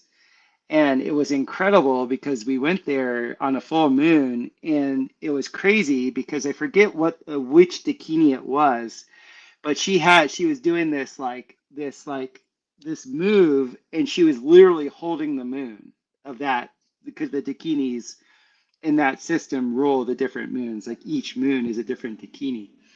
And I was like, whoa, like how can this be in alignment? Like how can this be so?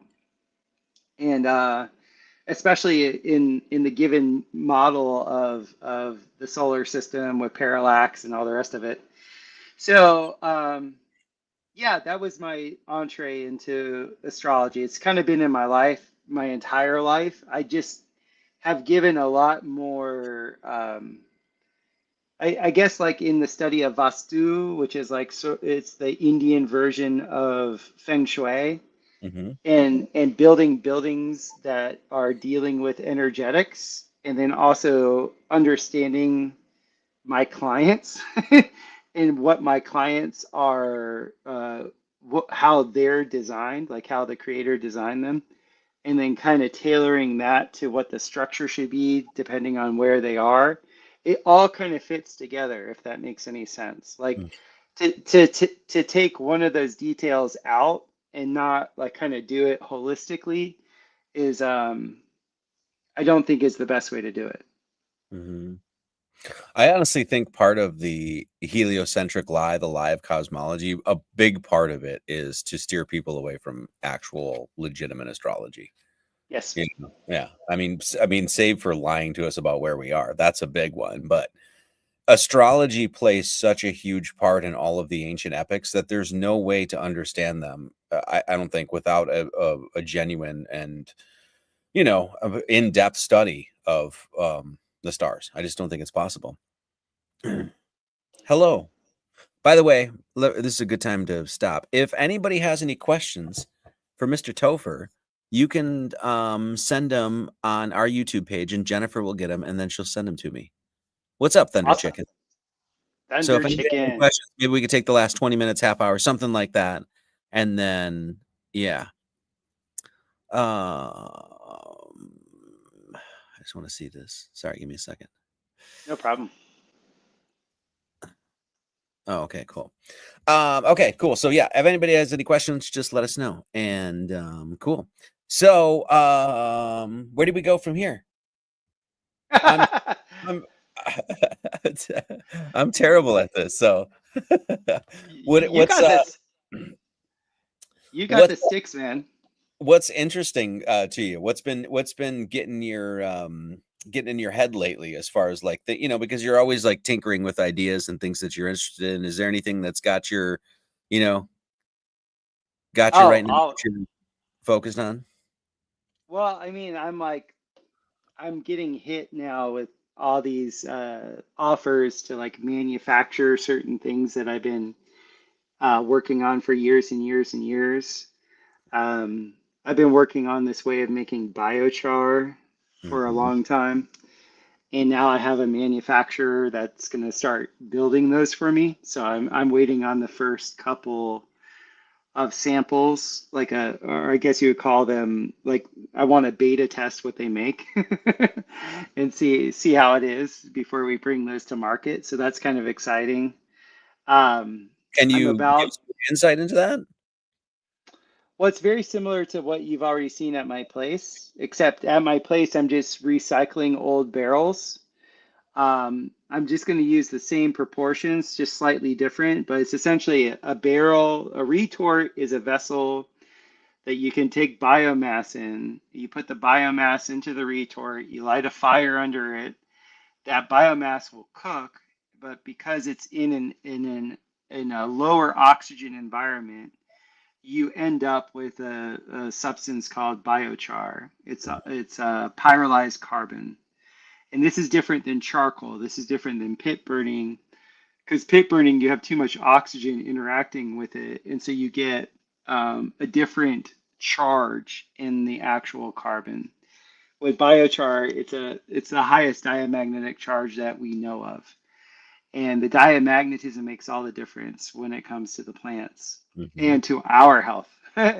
It's very big for our health. So I have these vessels that I've been making out of used barrels. These used barrels are very hard to come by now. Like they don't make those, and when they do make them, they're very expensive. I was gonna say, aren't they And like $500 or something, or like per barrel?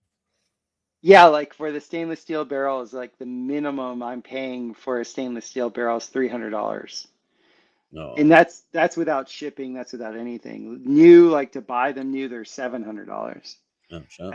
I usually buy them used. And it's all a great cost and expense to me. And I'm just doing it because it's just like a completion cycle for me.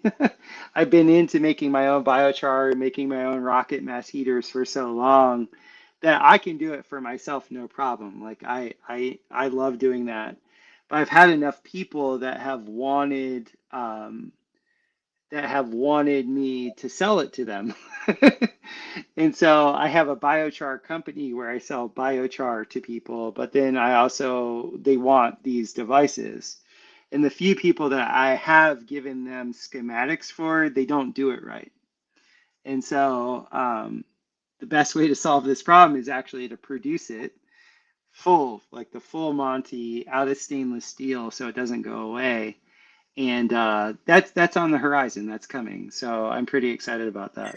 It's like steroid for the freaking soil too, isn't it? Because I mean, around here the Yeah. soil sucks. Like in Yeah. Wisconsin, whatever, Hawaii, like if you get some good volcanic soil, it's the shit, but Mhm. here, my lord, it's like it's dead dirt and rocks is what you got here. So it's something that's absolutely needed here. So Definitely. Yeah, yeah. yeah. There's very little carbon here, and I just did an interview with I believe they're called Hamilton Northern Outpost. They're the people that are essentially reclaiming the savanna by introducing native grasses here. Because that's the biggest problem that we had. Like, the rain that we got a couple weeks ago, that huge rain that kind of inundated our area. The only reason why it inundated our area is because we don't have any of the native grasses anymore. Like the native grasses have much deeper roots. And when you have much deeper roots, you have more carrying capacity of water in the soil. And so the combination of biochar and then repasturing with native grasses and things like that, it's like one of the best ways to actually do storm mitigation. And that's part of what I've been trying to bring now that I didn't want to come down here guns blazing or up here guns blazing because I've never lived in this environment. But now that I'm getting my footing and I kind of understand the lay of the land, I understand some of the things with swales and these native grasses and biochar of things that can really help people's farms not go bye-bye with big rains. Isn't it insane? Because you've lived enough places like I have. Like, it's so insane when you go to one state or one environment to another, how it's completely different. Like, I Yes. mean, it's just night and day. Even Wisconsin to Missouri, like, it's not comparable at all. It's such a Hmm. nice living mystery church. Nice, dude. Um, so yeah, that's awesome. So you're talking about getting these mass produced? Is that the Yeah. idea? Oh wow. Yeah. Yeah, Wow. when I say mass produce, I don't know what mass is. Like we'll see what their production line can be. Hmm. Anything they take the manufacturing off of me. Because I don't even have a full shop here. Like I don't, you've seen my place. I don't Hmm. even have a full garage. Like I'm working out of a shed. In Costa Rica, I was working out of like a shack. I'm literally like somebody that's like I'm Sanford and Son. Like I'll go and I'll upcycle. Dun, dun, Yeah. dun, dun, dun. Sorry. Yeah, I'll upcycle. I'll upcycle things that people and I'll repurpose them. I'm a big upcycler and repurposing person. Hmm. So like I roast my coffee with an air popper for popcorn. Like I have that tendency to do that. Like people use something for one thing, I use it for another thing. And so with this is a little bit more professional because it's something where I can have it like literally done to my spec perfectly. And that's exciting for me. I haven't had that opportunity yet. So I'm really happy. I'm happy that people have enough confidence in it to go ahead and do that. Well, there's so many people too that are doing the homesteading thing that have, Yes, I mean, so it's just like the market is just, I can only imagine it's probably pretty big. So, um, it is. speaking of homesteading, like, are you planning on having any animals? Are you doing a big garden? What's your take on that? What is your, because I know you've got enough on your plate as opposed to like raising a bunch of freaking goats or some shit. But you know, We hello. bought our we bought this property mainly because it has a really good pond and we have spring fed water. Yeah. Yeah. And we found a second spring high on our property. So I'm going to implement what I wanted to do in Costa Rica, which is do aquaponics. And I don't want to grow what everybody else grows. I want to grow. I want to raise fish. I want to raise trout and actually trade with my neighbors for things that they do. So I have plenty of neighbors that have cow, Yeah. plenty of neighbors that have goat. So the way I see sustainability and things like that is it's not sustainable to do what everybody else is doing. It's sustainable to actually supply something that other people want that they aren't doing. So you always have this nice reciprocal way of trading with people. Yeah. And yeah, so that's where I'm at with it, and that's where my comfort zone is. My wife and daughter are house cats. They're not homesteaders, and they don't pretend to be. Maybe my daughter someday, but she's still way too young to really contribute. So to try and homestead alone is not a thing to do. No. Um, Good. Yeah. Good thinking, man. Because yeah, we got in over our heads. Even in yes, Hawaii, we got to the point where we were like, we're doing this is too much. Like it's yeah, we're being pulled in too many directions, and we're not good at certain things. So I was always of the opinion, like, okay, focus on what you know, focus on what you're good at, do that well, and if you have good, good community and people around you, then they'll fill in all the rest of the blanks, kind of thing. right, So I think right. I think you're totally on it, man. That's awesome.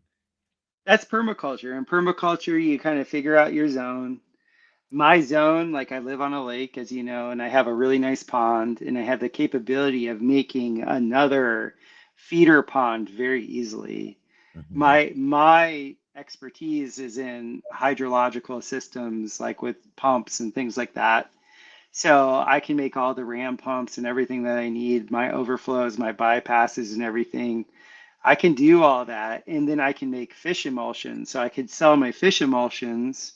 I can sell both fish and fish emulsions or trade or do whatever. And then also with the biochar, you mix fish emulsions with biochar. Now you literally have the most fertile carbon supplement you could ever give to any farm. And so Mhm. that's our plan here. That's what I would like to do. So where do you see? Okay, let's talk about this. Let's get off subjects here a little bit. Since we just had a big election, or whatever you want Yeah. to call election or anything, what do you think about in general, like state of the world and projection in the next like 5 years, 10 years, stuff like that? Do you think about this much, or do you just take it day by day? Do you even give a shit what's going on the outside or whatever? Like, what's your mental state when it comes to a lot of that stuff? We've essentially just I've learned over, I mean, just getting older now, I've learned that it's like focusing on that has not helped one fucking thing in my life. Not one. No. Like No. nothing. If only it's brought anxiety, lose friends, whatever. Like waste time and energy and focusing on these sorts of things. To me, it's always about like, hey, if you want to make change, you make a change in your house, in your Yeah. community, that sort of thing. Like, what's your take about what the next, especially with Trump getting president and all this other stuff, and like, what do you think about the next 4 8 years? I think like just like I'm like you, we have that Aquarian energy where it's just like fuck everyone else, we're gonna do our own thing. You know, it Yes, like I know all about it. Yes. um but when dealing with when dealing with the zeitgeist, like with the mass mind, I think it's going to lull the Republicans. I think it's going to lull the people that consider themselves or identify as conservatives to sleep a little bit. That's the whole thing. Like whoever they have to quell the most, they put that person in as the whipping boy up there. And so I was exposed to Agenda 21 in its infancy when I lived in Central America. I had one of my clients was General Bert Stubblebine, and he showed me all the white papers of what Agenda 21 was. And for those of you out there that don't know, Agenda 21 is institutionalized communism on a global scale. Like, and I'm using their term. I don't believe in a globe, obviously. But whenever you hear global, just use that as your trigger, your internal trigger to know this is this uniform satanic agenda to create a uniform communistic empire. And it is not, there's nothing I've seen to dissuade it. I mean, nothing, nowhere in the world other than right here in the Bible Belt of the United States, because here in the Bible Belt of the United States, everybody's got a gun. Mm-hmm. And I know people say, oh, they got all this type of weaponry and they got the millimeter waves and they have all this stuff. Yes, I'm not naive to any of that stuff. But there's something that this is a consent-driven universe.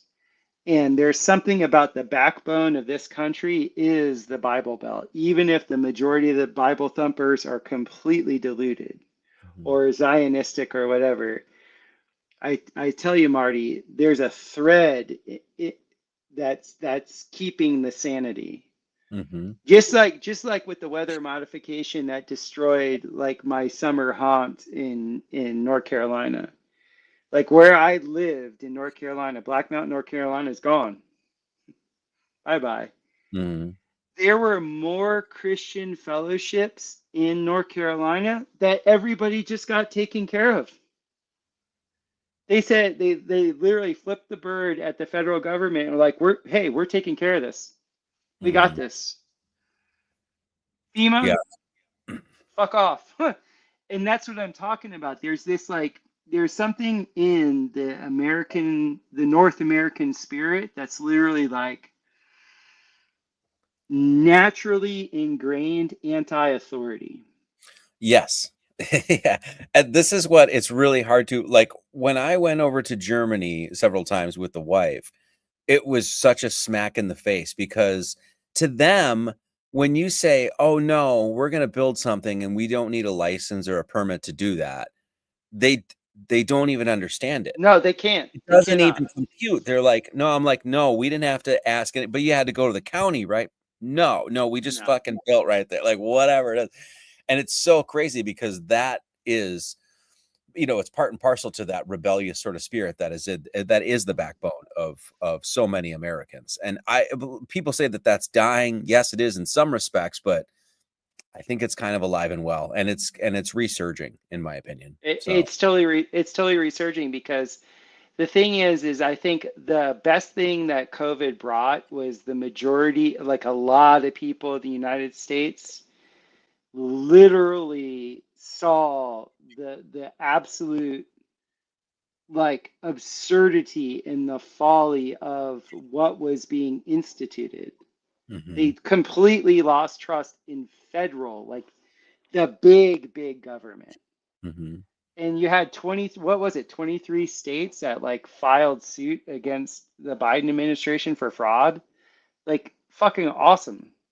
mhm, Like, and it wasn't just a political play because it was hitting people in their pocketbooks, and they're like, look, you keep changing your story about this, and this, and nobody's perfect. I'm not like whitewashing the sins of everybody, but I'm saying in Central America where I was, dude, there was a 90% buy-in.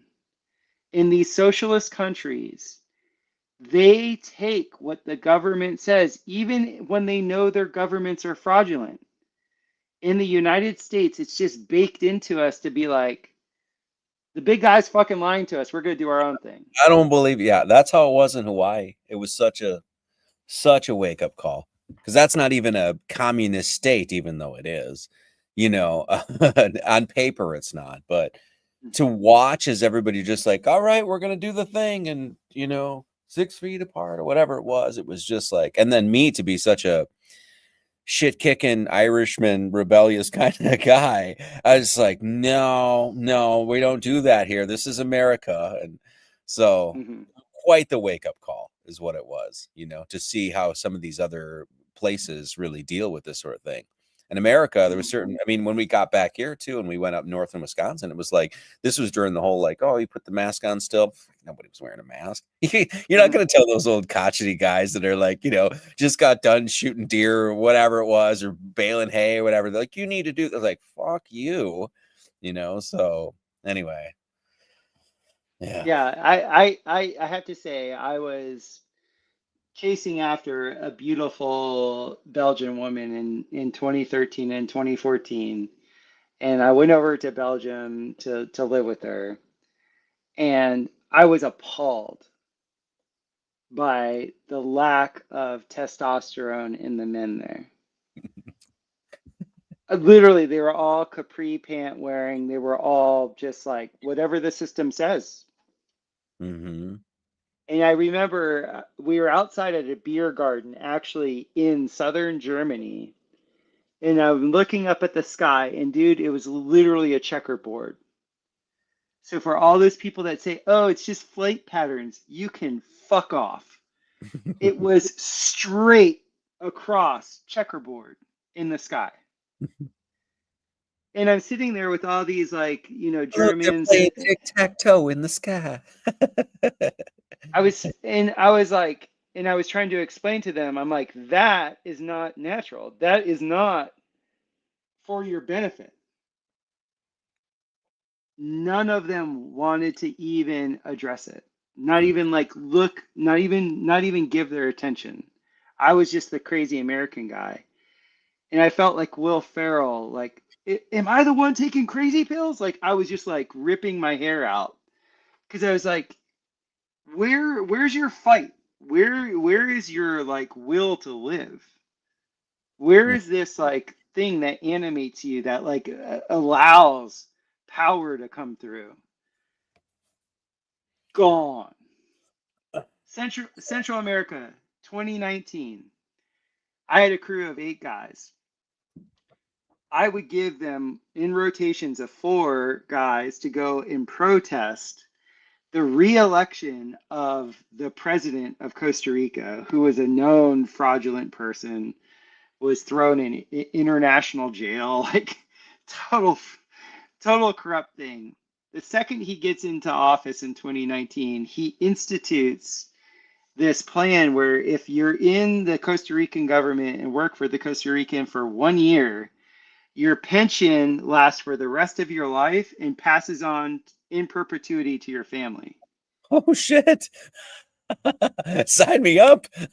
I'll be a government whore for a year. The Costa Ricans went apeshit.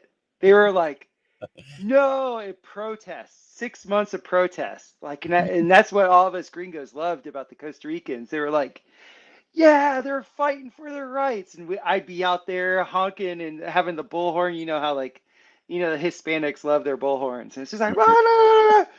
And like, dude, COVID hits. So here I am fighting with my brothers, my little Tico brothers, for 9 months about how fraudulent the government is. COVID hits March of 2020. My wife's about to have a baby.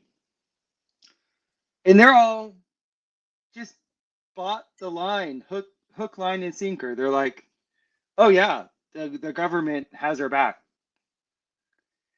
And I'm like, What is going on? I'm like, give me my money back. I paid you to go protest because you were telling me that the government was fraudulent. And by law, I had to pay you to go protest. And now you believe them? So you never thought that? I was so livid. It was like this whole what do they call it? It's entrainment Mhm. program went on. The entrainment hit and they just took it. I didn't realize like how much like what's the word, emasculation or castration of men actually happened till I got older and realized I had still maintained a semblance of a lot of that, while a lot of the Mhm, friends and people that I grew up with, none. It was gone. Like it would have been mhm, essentially ripped out of them. Most of the guys that I grew up with and just knew and hung around and even like played bands and stuff like that, most of them could not build a fucking chicken coop if you asked them to. You know what I mean? right. Like they had no ability or skills to do your basic quote unquote man shit. And that absolutely transferred or to Mhm, their worldview. You know what I mean? Like of just like, oh, I'm going to be taken care of kind of thing, as opposed to right. taking care of yourself and standing on your own 2 feet and that sort of stuff. And it took me a while to actually see that, and then especially once I saw it, it was like, it kind of made me kick my own ass being like, okay, no, I'm doing all right, but I could do better. Like I gotta, you know what I Mhm, mean? Like I gotta step up the man card a little bit kind of thing. And to see it now is just, especially with a lot of people that I know, is just so disheartening. it's like Hmm. sad. I don't even know what to say, but People my get soft. what that means has changed so much. Okay, thank you, Heartline. Anyway, go ahead. Sorry. People just get soft. They get super comfortable and they won't bite the hand that they think that feeds them. And the thing that I've understood for a while, I think ever since that moment, that born again moment I had in college, is there's only one provider. There's no like government that's ever going to be there. And it was so obvious. I remember watching my parents watch politics. And like, did you see that Yale study that just came out this year where they like looked at 100 years of campaign promises, and then like that 100 years of campaign promises, then the official that gets elected, how many of those campaign promises were actually fulfilled, and what difference it actually made in overall policy? No, I didn't see it, but no, yeah. I can only imagine. Zero, Yeah, I dude. wrote it. Yeah. Dude, I knew that at age 24. So to Hmm. see like grown ass adults still, you know, like actually displace their consciousness, displace their authority onto another person, people really have to understand they're just doing that because they do not want responsibility. 100%, dude. 100. Yeah, so well said. Because you're Hmm. just, offshoring I mean, you're just essentially like, I don't want to take care of these things myself. So, and I don't know. It's just a crazy thing to see. That's all. Hmm. Yeah. Even the government says somebody should do something. Exactly. Exactly. Well, do you think we'll even have a country in 10 years? A lot of people are like, wow, this country's going to shit. Like, yes, but and I definitely see some sort of like controlled demolition kind of thing going on with our country. I think that that's absolutely going on, but that doesn't make me like hopeless or anything like that. Like in no way, shape, or form, because my hope isn't in the country or the quote unquote nation. It's actually with that I would say that spirit that is always there, that will always flame up again. Like the spark never dies. It gets real low, right? But eventually, there's enough wind that blows on it that it's going to start a fire again. And I just see that that's a fact of being here. You know what I mean? This sort of like ebb and flow, high Hmm. tide, low tide goes down kind of thing. So, you know, um, anyway, any thoughts on, I mean, the future's bright. There's gonna be so many homeschooling kids yeah, that are yeah. like cool, like unschooled kids That that are are coming. already way more intelligent than, I mean, I was an idiot at 25, 28. I mean, I'm not that Yeah. smart now, but I mean, you know what I mean? Like, and there's kids now that are so sharp, so ahead of the curve. 25-year-old kids that I'm talking to that already know all the conspiracies, already know that the Hmm. government's full of shit. I'm like, wait till they get old enough. I mean, they're gonna make us look like a bunch of damn weaklings or toddlers or something. You know what I mean? Like, you know what I'm saying? Yeah. It's pretty damn inspiring, I So I see I see it. Like I've now been immersed in community for 15 years of seeing unschooled kids that are now young men and young women, and they crush so hard. They are so intelligent, like you said. They're so motivated because they're not tied to the schooling. They're not tied to the notion that they're owed something, that government will take care of them. They're literally like free in that way.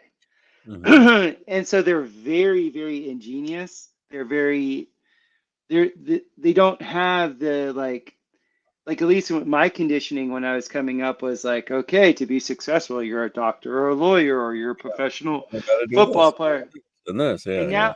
now there's so many digital nomads that have done so well for themselves. There's so many ways like I see this world of like where pretty much manufacturing is going to become not just come back to the United States. Like each one of us will have the ability to manufacture shit in our house with these 3D printers. Like I have friends that full on have like 3D printing factories that stuff that would have taken thousands and thousands and thousands of dollars in years to complete. They can have a production cycle complete in like a week. Hmm. And what that's going to do to the market of upcycling, because what we're going to see is the big economy is going to crash. Because Hmm. what they're going to, what they do all the time when they're bringing in a new currency is they don't, cancel the old currency. They just make the environment of the old currency unfavorable.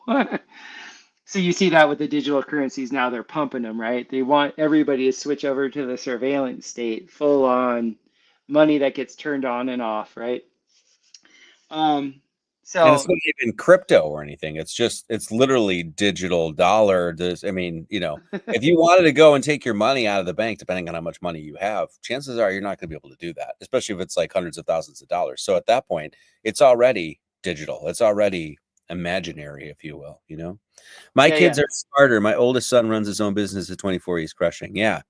I'm sure your kid is way smarter than I was at 24. I was a fucking idiot. So it's just Wick- true.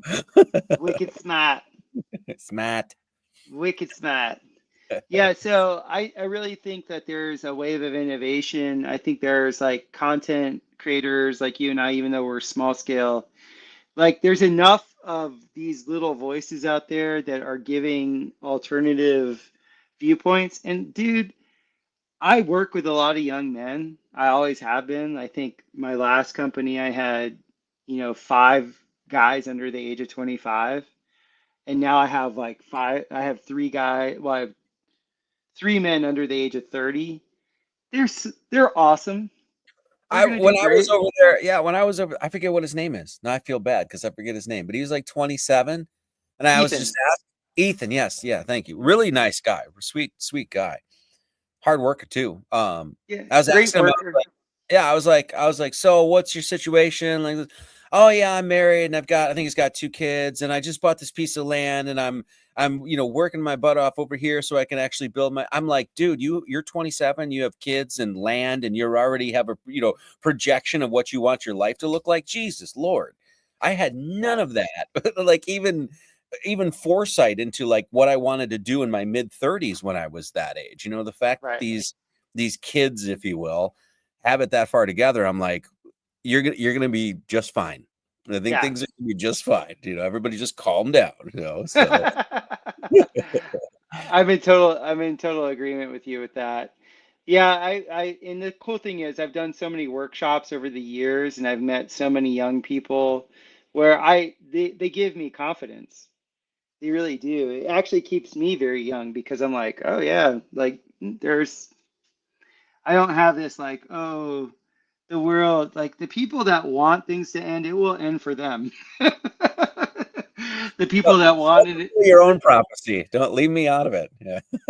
yeah, like the people that like show up for life, life shows up for them. Like like, you know, God, God is fair, man. I'm telling you what, God's just like, oh, that's what you want? Oh, okay. Here you go. Yeah. So, yeah, I feel good about things. I think overall, though, I've been conditioned to be an upcycler and, like I said, a repurposer. So, if the world goes to shit, I'm I'm already dumpster diving. I'm a professional at it. So, like, I'm really good at all that stuff. I can change anything into anything. So, I'm cool with it. Like, it You have doesn't. ADD, artistically dumpster diving. That's essentially what you are. Okay? That's how you sum up the mental state that is Topher Gardner. So Yes, yeah, exactly. So I feel good about things. And like I said, I think the kids overall, like the little children, I don't know what like our parents, the Gen Xer parents, I don't know what was happening to the mothers, but I think that there was some sort of developmental challenges that the Gen Xers had. And the millennials definitely had it. But what I'm seeing is the Gen Zers and the younger kids than Gen Z, like whatever they call after the Gen Z, they don't have the same developmental disorders that the Gen Xers had or the millennials. It's a different thing.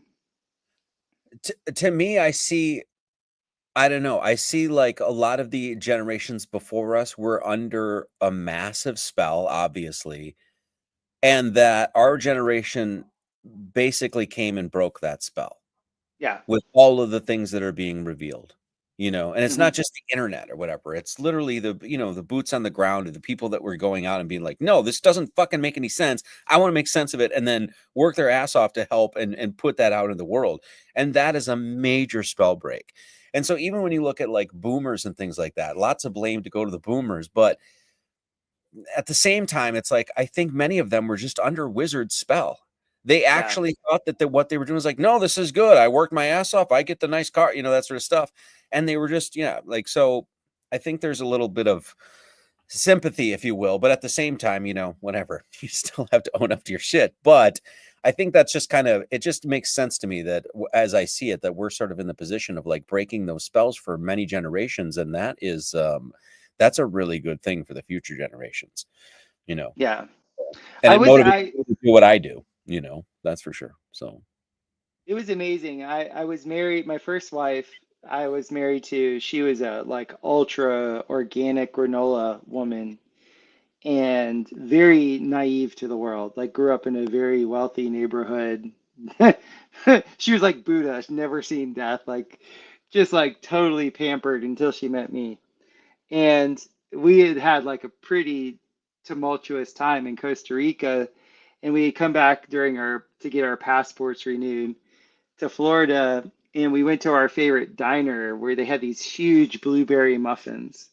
And we loved getting these blueberry muffins. And it was so funny. We felt like we were back in civilization and we ordered these blueberry muffins. And I saw the waitress take the blueberry muffin to the microwave and she put it in my granola girlfriend that became my wife. She almost died right there because she was like, no, microwave. And I just saw the level of disappointment on her face. And I was like, I had this running joke where it was a book that I was writing called She Nuked My Muffin. And it was about how the boomers, they were the most brainwashed MK Ultra, Tavistock Institute. yeah. They got the full corporate press. And that corporate press was coupled with an obscene amount of abundance. And it was coupled with their Pluto being in Leo, which Pluto is the planet of power, and Leo is about self-expression and kind of being like into themselves.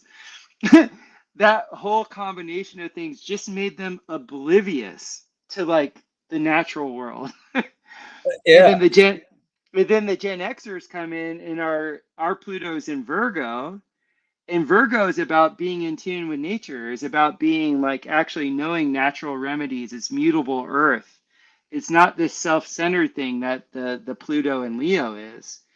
Pluto in Virgo is we receive our power from being out in earth, being in tune with the natural flow of things, being in tune with how nature is. It's like the most opposite energy that you could get from this self-centered Leo that's all about self-expression. And it was so amazing seeing my ex-wife just melt. And I thought that was like the most perfect title for a book, like She Nuked My Muffin, because it was literally about the antithesis of like the Pluto and Virgo relative to the Pluto and Leo. Like you couldn't get a better like visual of that than that moment. Mhm. You know what? We're about time. Let me see is there any questions for Mr. Topher? Did anybody? You sent them to me. You sent in Telegram? Topher, you got another 10 minutes or so? Yeah. Hit me up. Okay. Well, You that's hear that? I heard the German in the background. She's like, I sent them to you on time. I sent them to on time. I sent you to on Open the time. shit. Open it Shut your now. mouth. Now. You Schnell. stupid Irishman. Schnell. Don't worry. Sehr gut. Sehr gut. Okay. Uh, Okay, dude, I'll just answer this one for him. PLO, what is that? Plod Ojed or something? Asked, do you eat animal flesh? Yes. Yeah. Right. Yes, of course. Right. Okay. I'm not gay. He's not gay, he says. So he does enjoy a steak every once in a while. So, anyway. Okay. Um, Amicus 624 asked, what did Jesus' voice sound like with the call touch when you were explaining that? Can you explain like what it sounded like? Was it a voice or what? No, I'm it was his presence. okay. It was the Christ presence. Okay. I saw, like, I felt like I was in like this beam of light, and I just felt like, because it was the pastor that was asking that. That was the voice that I heard. It was a human voice that was asking you, "Did I want to be saved?" in Mm. Spanish. But when he approached me to touch me and do whatever, I was like, that it was because it was a reflection of my earnestness. Like, it was a reflection of like what That's I was.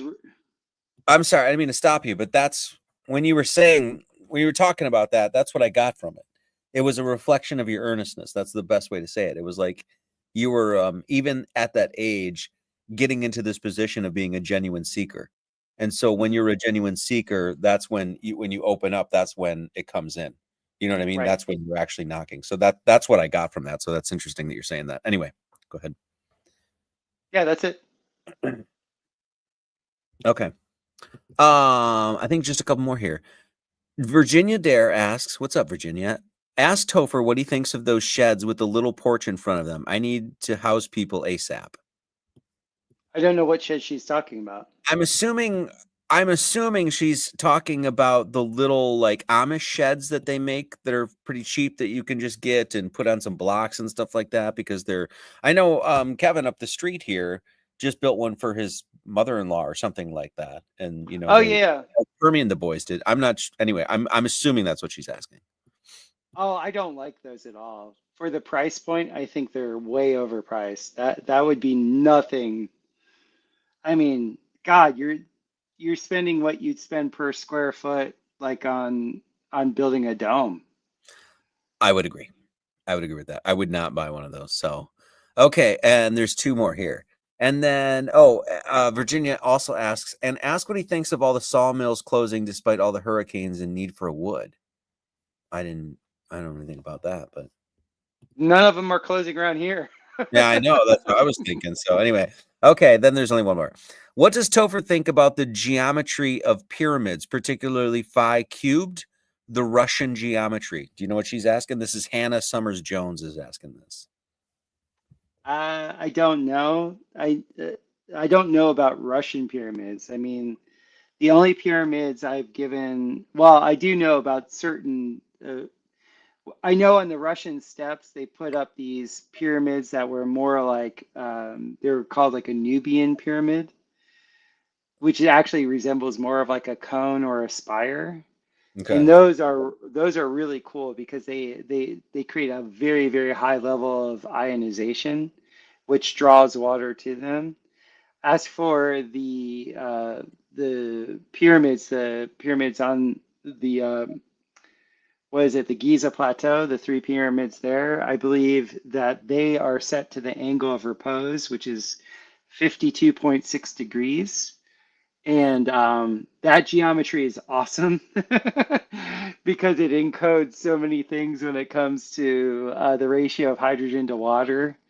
There's just so many amazing things with that. If she wants to get into the Giza Plateau pyramids, but the other Russian pyramids, I'm not familiar with what she's talking about. At some point, we should get together and just talk shop about that sort of shit because I know that you have a bunch of knowledge on that, and I know my way around that a little bit. So, I know this in Mother Russia, we do not build pyramids. Pyramid build you. Okay, so you know. So okay, that was my terrible joke. I think we should call it. All right. Hey, I'm gonna piss my pants. Awesome. So Okay, hey, thanks, man. I might stop over tomorrow and we'll great. see. So I We're, was thinking about stopping by today, but I just got caught up with too much shit, as you know, as it is. So anyway, thank you so much. If you'd like to support Topher, you can send him an analog chat, or you can just chat him, whatever you got. You got? Buy me a coffee and all this other stuff, right? I got buy me a coffee. I got all that stuff, but I also have like I think the super chat functions on YouTube. I think. I don't know if that worked tonight or not. I always forget to turn on the money thing. But yeah, people can support me and I'm coraldomes@gmail.com on PayPal.